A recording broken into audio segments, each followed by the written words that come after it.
দেখুন বন্ধুরা, আজকে আমি তৈরি করে নিলাম মোচার ঘন্ট। প্রথমে আমি একটা মোচা নিয়ে নিলাম, কাঁঠালি কলার মোচা। এবার আমি মোচার ফুল ভালো করে ছাড়িয়ে নিলাম, ছোট ছোট করে পিস কেটে নিলাম, দিয়ে সিদ্ধ করে নিলাম। এদিকে আলু ছোট ছোট করে কেটে নিয়েছি। এবার কড়াইতে আমি প্রথমে সর্ষের তেল দিয়ে দিয়েছি।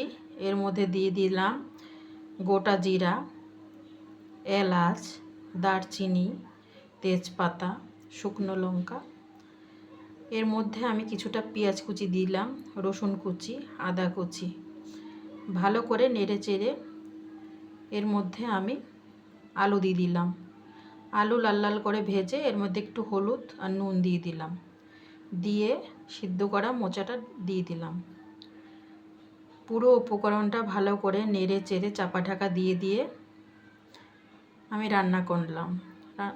এবার আমি রান্নাটা নামানোর আগে ভাজা মশলা দিয়ে দিলাম, ধনে আর জিরে ভেজে গুঁড়ো করে দিয়ে দিয়েছি।